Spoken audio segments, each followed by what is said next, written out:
I'm Jackson Irvine, and this is Footballers Unfiltered, where players heading to the 2026 FIFA World Cup sit down together to talk honestly about pressure, pride, and sacrifice. In this episode, we're joined by Ryan Christie, attacking midfielder for Bournemouth and Scotland. Ryan started his career in the Highlands of Scotland, and he's never forgotten his roots. When his club was struggling to stay afloat, he stepped in to help them survive.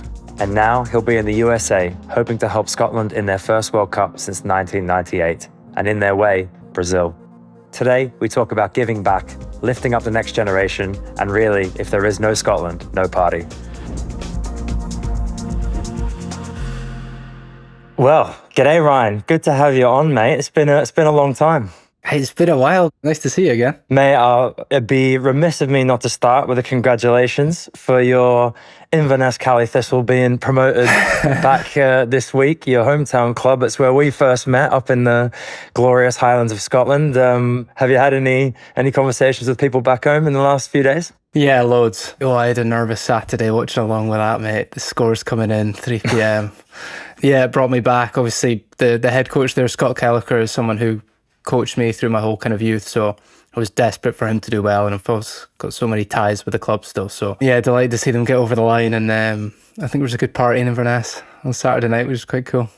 Yeah, I think that's the first time we played against each other was back in you'd probably call them the glory years for both of the Highland clubs, where you were part of a team that won a trophy. I was also fortunately part of a team that won a trophy.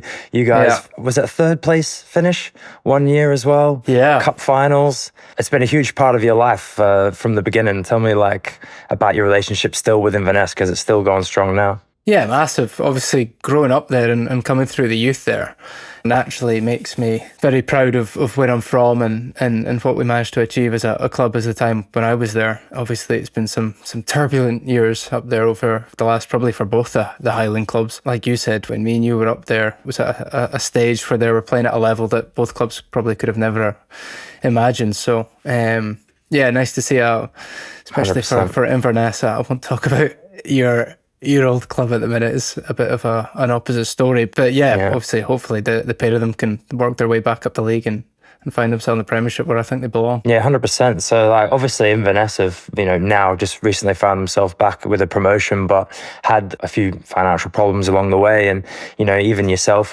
and your dad have obviously played roles in helping the club out. And I saw you're up there recently, opening a community centre. You're still obviously very ingrained with the community itself, even obviously at a distance now down in Bournemouth. Yeah, for sure. Obviously all my family still live up in Inverness. My dad's still involved at the club, and obviously the community visit was amazing the other week, going back up and seeing so many old faces and how that kind of area's evolved a little bit, trying to help the younger generation find their way into football and kind of make their own path. You would have seen it as well when you were up there. It's such a kind of tight-knit community that there's almost a feeling of the Highlands against the rest of Scotland somehow, and that definitely plays a part in the footballing world, where we want to kind of carry our weight for the Highland side of Scottish football. Before we talk about the magic of the last year, take me back to the last cycle, where you guys obviously sadly lost the playoff against Ukraine, and the feeling there, and obviously you've already been a part of a squad that's played at a major tournament with the Euros, but to be close to that kind of last step to the World Cup. How did you feel this time round?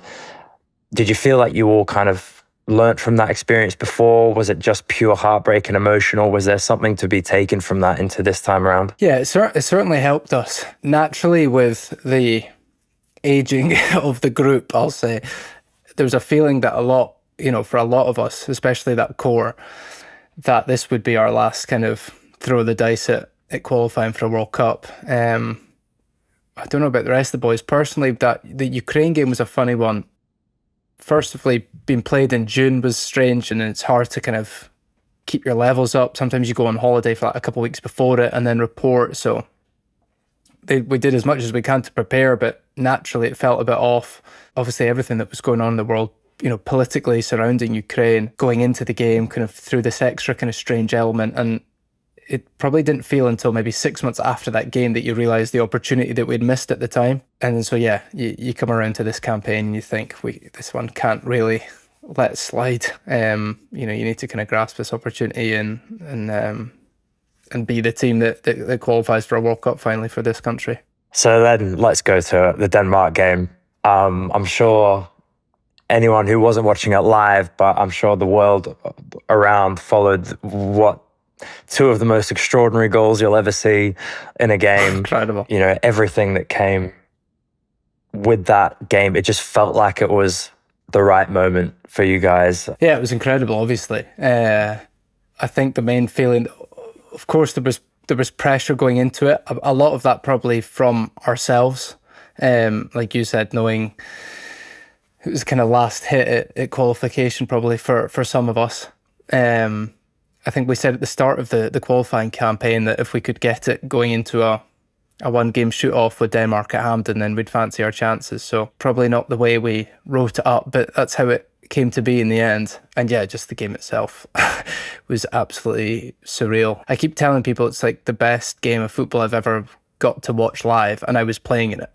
So it's like a bizarre feeling watching like Scott McTominay goal, Kenny's goal, just absolutely ridiculous. Yeah, games like that and moments like that is just what kind of defines football, I guess. And then even for someone like for Kenny to score, I hope that goal's not forgotten in the context of the game because of how good the Scott McTominay overhead kick was. After the game, what happened next? Were you just together? What was the aftermath? Yeah, it was obviously incredible. I think the change room afterwards was just pure bedlam. I think the gaffer said some words, but I can't. I'll be honest, I can't even really remember what he said.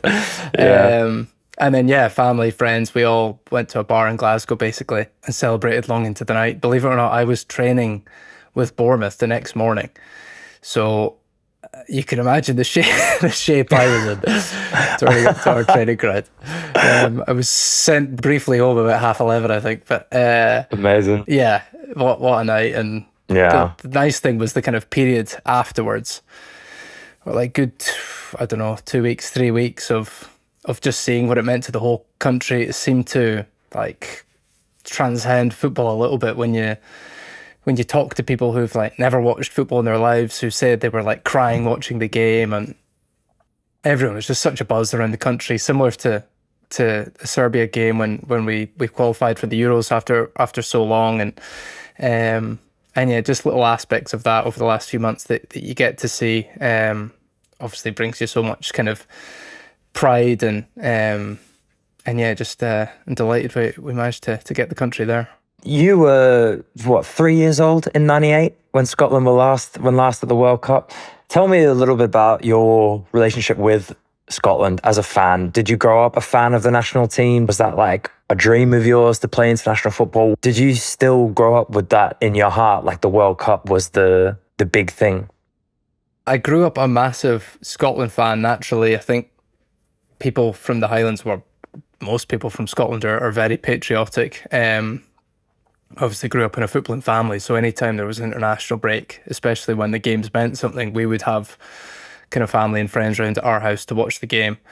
And sadly, most of my memories are of watching Scotland fall short. I honestly didn't believe I would ever play for Scotland. I know it sounds strange to say because, everyone says like it's your dream growing up, and it was my dream, but I didn't realise how far I could actually make it in football. So my first cap for Scotland was something I'll never forget, and everything after that is just been a complete bonus. Looking ahead to the US and Canada, Mexico this summer, Brazil is like synonymous with the World Cup. You know what I mean? I think when most of us relate, probably for you as well, when you think about 2002, was probably one of the first ones you remember. Ronaldo, Ronaldinho. This is like Brazil are such a big part of the World Cup, and Brazil and Scotland seem to be interconnected as well. I think this will be the 5th time they've been in the group together. First of all, what do you think about the draw? What do you think about obviously Morocco and Haiti, one of the surprise packages? You've got a real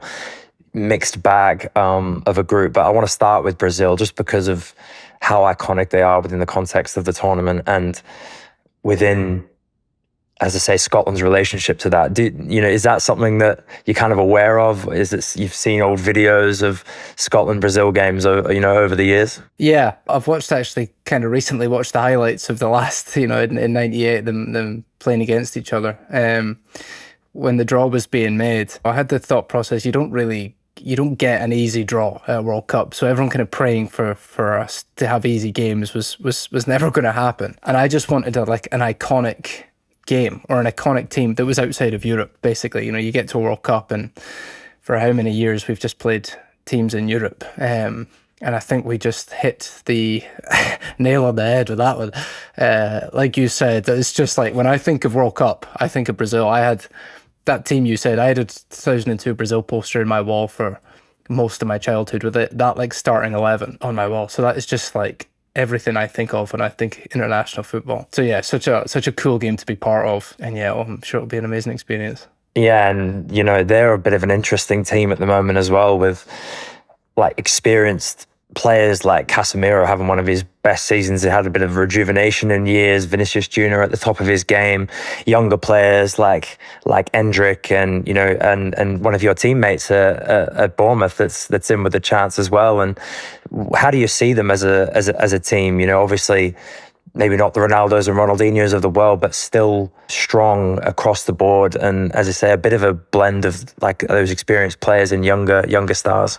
Absolutely flooded with incredible players. Delighted for Ryan, my teammate, because he's kind of just burst on the scene unbelievably and done so well. So fingers crossed he gets to go and represent his country this summer too. Yeah, the names you've dropped there, and there's probably another 5 or 10 more names as well. I always feel it's similar like Real Madrid with the Champions League. It's that kind of feeling with Brazil in the World Cup. Very hard game, I'm sure, but yeah, listen, you want to test yourself against the best, and no better team to do it against. But with those other two games, they present kind of totally different challenges. Morocco again with Hakimi, and another one of your teammates with Adli from, I believe, Morocco represented. But they've obviously been one of the strongest teams, probably obviously in Africa, but in the world over the last few years. That's going to be a huge test. And then Haiti. Tell me about like those two games. I'm sure the manager will look at every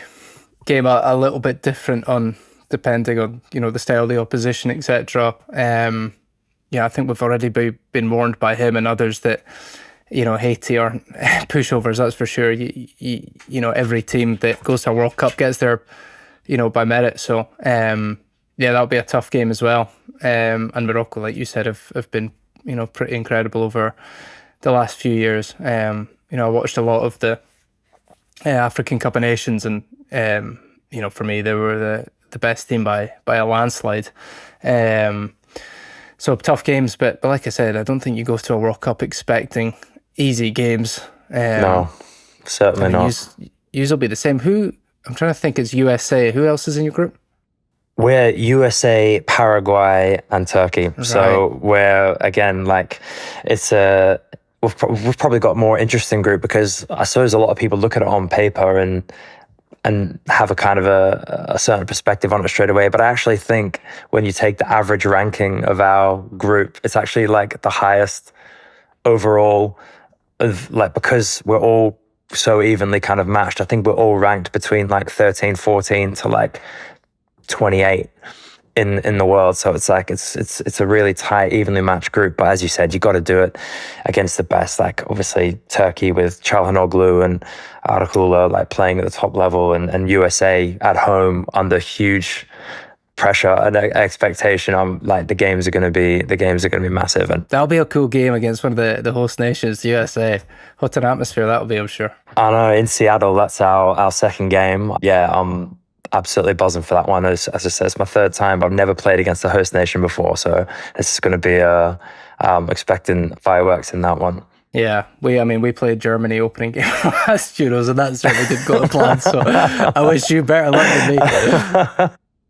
And I want to just talk to you as well a little bit about where the path of your games are in the World Cup, because it's quite an interesting one, having two games in Foxborough in just outside of Boston, and then your last game down in Florida. Yeah, this would be your first time playing in a tournament not in Europe. And obviously the travel perspective of it is going to be a little bit different. Do you think that's going to be something different for teams to manage now, like the domestic travel of like such large distances? Do you think that's going to be something different for you guys? The manager's already kind of touched on that to us in terms of the March camp when we met up, and they start kind of talking through the plan and what the itinerary is going to look like day to day and week to week. And I think the first thing he said was, listen, it's a travelling World Cup. You know, there's no two ways about it. You're going to have to travel. Obviously, they're taking measures to make it as smooth as possible, as always. And we're never too fussy with that stuff. I don't think you'll hear us complaining going to see the sights of America. So I'm sure there's plenty other nations that will be up and down the country. Whereabouts? I know you said Seattle. Where are your other two games? So the first game is in Vancouver, and then Seattle, and then San Jose. So we're all west, like basically down the West Coast, and we're based in California as well. So like most of our travel is going to be West Coast, but definitely not as far as traveling to Australia, mate. And mid-season, a mid-season 24-hour flight to Melbourne can test you. That's for sure. Like, what about your teammates at Bournemouth, the guys that travel, South America, Africa? You got guys that go far and wide. Do they ever talk to you about the experiences of like the long international travel, especially during breaks and having to come back and play? Is that something that's discussed in your dressing room, those kinds of challenges as well? Probably something it's overlooked a little bit as well in club football. We've got a few going to Africa. I think Marco Senesi's been to Argentina a few times, especially if they play their last game on late on a Tuesday night over there. They do well to make training on the Thursday, and for a good 48 hours they look like a zombie. Don't really talk to many people, to be honest, which is not ideal preparation going into a Premier League game on a Saturday. So it's a credit to them to be able to do it, but it seems to be the norm now across the league and across the globe, which is probably not spoken about enough. But the amount of travel these guys are doing so close to games. Yeah, like obviously it's not something that maybe affects you as personally, but like how do you find like player involvement is in the decision-making processes in football? Like, as someone I work with the PFA in Australia and on the FIFA Pro Global Players Council, it's something, obviously travel and player load is discussed frequently. Do you think that players have enough of a voice in these decision-making processes, especially ones that affect us, like, and performance, as the demands of the game get more and more? Yeah, for sure. I certainly think we're getting a chance for our voices to be heard a lot more. I think from the start of my career, it's come on leaps and bounds, both on like a national PFA level. I've seen the kind of difference in the Scottish PFA, which I think is kind of now run absolutely superbly. The English one as well, which literally any problem you have in life, I think you can go to the PFA now and they have somebody that you can talk to or help you with. And then, like you say, on a larger scale, the amount of players who have come out now publicly, or coaches as well, I've seen that, I've started to speak about the troubles and make that a little bit more of a normal conversation to have.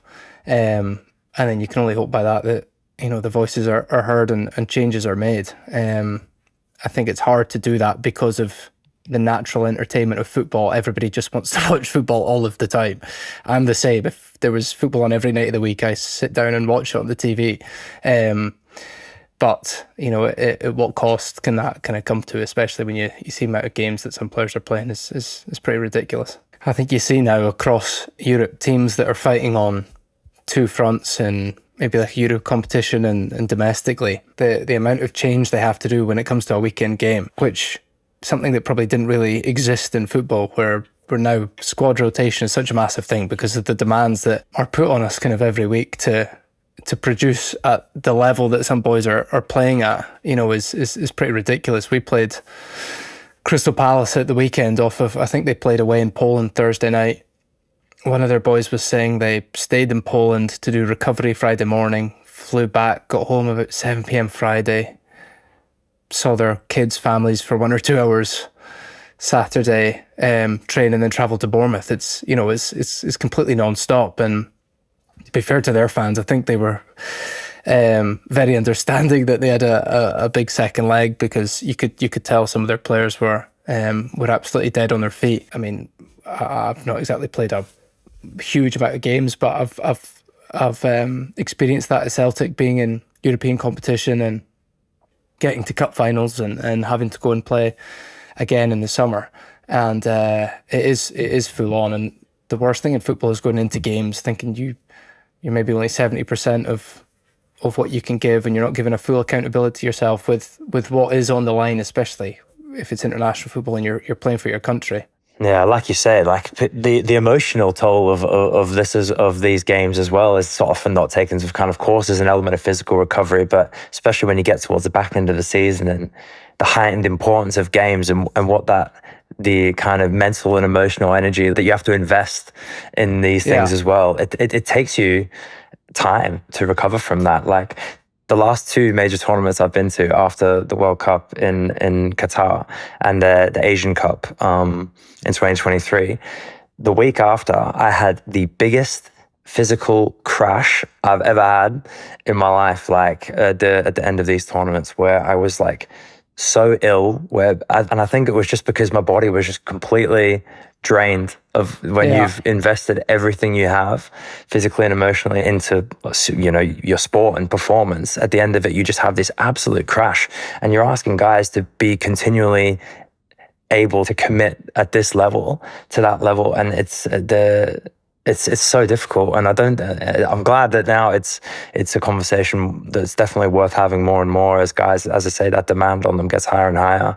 And going into a World Cup where you would say that reaches its absolute pinnacle, where because of your emotional attachment to national team, to family, country, whatever it is that inspires you, that will probably sit at the, you know, at the very top level of what you have to put into it, from not just the physical, but every other part of you as well. Yeah, exactly. What kind of experiences of you or players that you know kind of had with it and the help that they've received? Could you give us like a little insight into kind of a particular moment or story or person that, you know, is given you know, that gives you that link into the PFA in Scotland?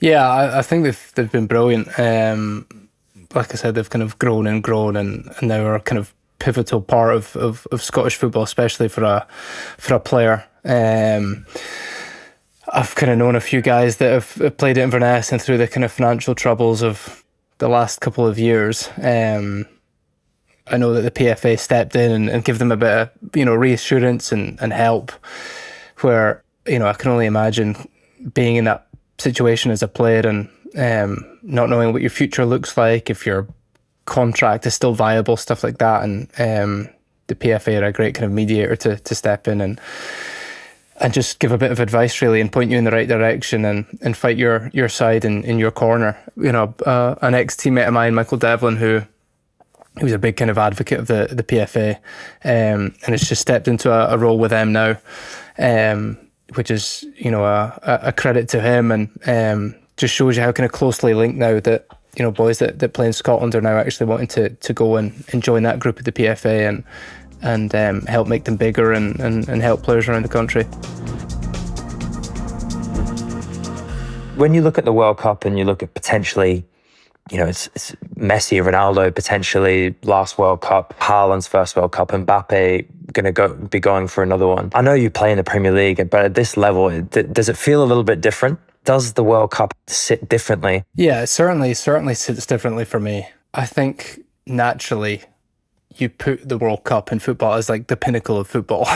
So to be part of that is pretty surreal. It's a new experience, obviously, which is rare when you're, you know, 30, 31 like me in football. To still get new experiences is cool. And I'm sure we'll absolutely love it. But, you know, you normally love it the most when you're successful, when you go to these things. We've got a massive opportunity to be the first group to ever qualify for Scotland out of a group stage, which would be, you know, the kind of icing on the cake. We want to go as far as we can in the tournament. At club level, I've been fortunate to play against the best for a few seasons now, and I certainly think that's helped us. As a group internationally, you look at when I first joined the setup, I mean, I think majority of the the group still played in Scotland, whereas now you've got, boys in Serie A, tearing it up. You've got boys all over Europe and down in England as well, doing really well. So when you get used to playing against these top class players week in, week out, it certainly kind of translates a little bit when you go into international football, and there's probably a little bit less of the kind of fear factor when you play against the top nations. Do you have a goal in mind or level that you think you guys can get to, or is it just about approaching it one game at a time? I think the main one is get out the group. That would be an incredible achievement for us. I think that this group of players, when we've got to a major tournament, we're still yet to win a game at a major tournament, so that would be a big one as well. I certainly think, even though I do think the World Cup is on a different pedestal, the experience of the Euros that have given us, especially the last Euros, where I think overall we left with a feeling of what could have been, which certainly adds a little bit of fuel to the fire going into this World Cup. And I'm sure a few of us are thinking we don't want to experience that feeling again. So yeah, listen, fingers crossed we can do it and get out the group, and hopefully the same to Australia. It'd be nice if our paths meet once again on a football pitch. I've been waiting for the day. I made my debut in 2013. It's been 13 years. I've been waiting for the day for our paths to cross again. So maybe it could be the World Cup, huh? That'd be pretty cool. Yeah, it'd be a nice touch. When do you finish with so Paulie, when's your season finish? So our last game is the 16th of May, last league game, and then our first friendly game in preparation is the 30th, which kind of is 5 days later. Yeah, is that similar for you?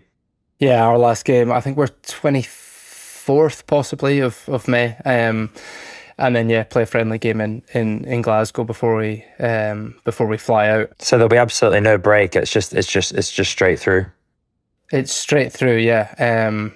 I'm hoping my new manager at Bournemouth's gonna tell me to go lie on a beach after the World Cup's done for a couple of weeks. I'm sure you'll earn yourself a nice little holiday when all's said and done at the end of the tournament. Yeah, fingers crossed. Yeah, mate, honestly, it's been so good to speak to you about this stuff. I do have some last little kind of quick fire questions for you go for it. Before I let you go. Are you a shirt swapper? Big shirt swapper, yeah. Big shirt swapper. You're my first big shirt swapper. Yes, love that. Really? Yes, yeah. If you could swap shirts with any player at the World Cup coming up, have you got a particular one that you would like? Good question. Or is it just the Brazil shirt for the collection that would look pretty good on the wall? Brazil, yeah, listen, any Brazil, I'm not fussy. I actually swapped with Casemiro the other week when we played Man United, so I've got one of his. That makes me jealous. I love that. You're best mates with him, aren't you? I've seen clips of you and Casemiro just chatting away. It's your best pal. He's my best mate. I'll go Vinny Jr.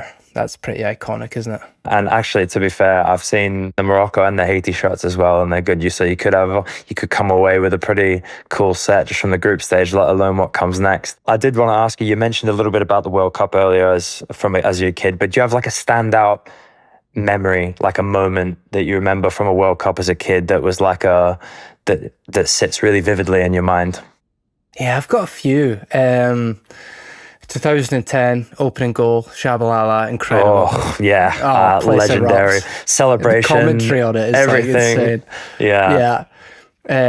What else? You know what? I've got an Australian one. The Timmy Cahill volley is right up there. I don't even know who it was against. Oh, the Netherlands volley. Mate, that's the saddest thing about that goal is that the Robin van Persie header was obviously scored they were all it was in the same group stage against Spain, but that Cahill volley has been lost in the history of World Cup goals a little bit to the Rodriguez volley, but that is a first time over the shoulder, opposite foot.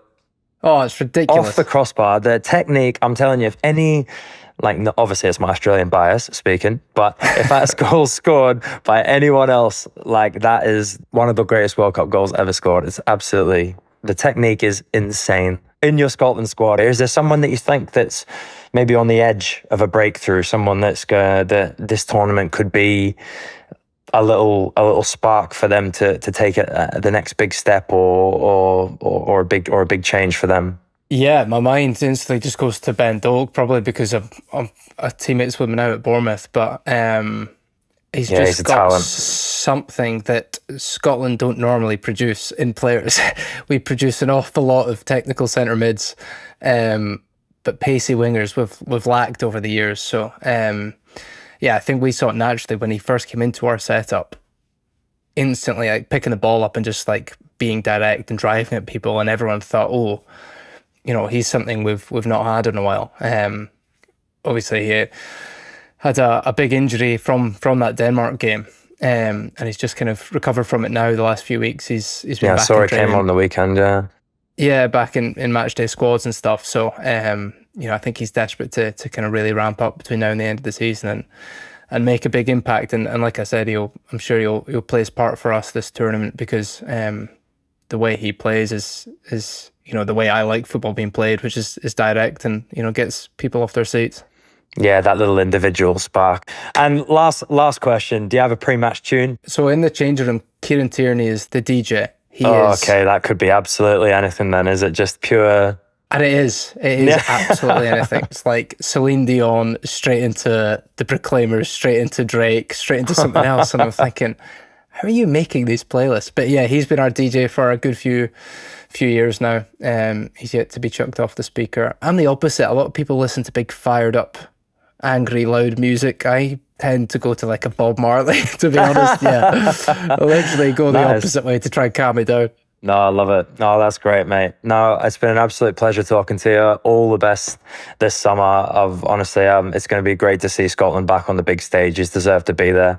And mate, yeah, all the best for the last few games. As you say, amazing season with Bournemouth. Hopefully, it ends in European football, and then you can take that into a big summer ahead. Yeah, fingers crossed, mate. Thank you so much. I've enjoyed it. Fingers crossed me and you are playing against each other in the World Cup for Scotland and Australia. I feel like we've spoken out into the world. We've manifested it. We've manifested exactly. it. Yeah, I'll see you in the round of 32, mate. Thanks again to Ryan for joining us. It was amazing to hear about his journey, his perspectives, especially around player welfare and the excitement of being a part of this Scotland group heading back to the World Cup. I've been Jackson Irvine, and this is Footballers Unfiltered. Make sure you subscribe to catch up on any episode you may have missed. I hope you enjoy the World Cup.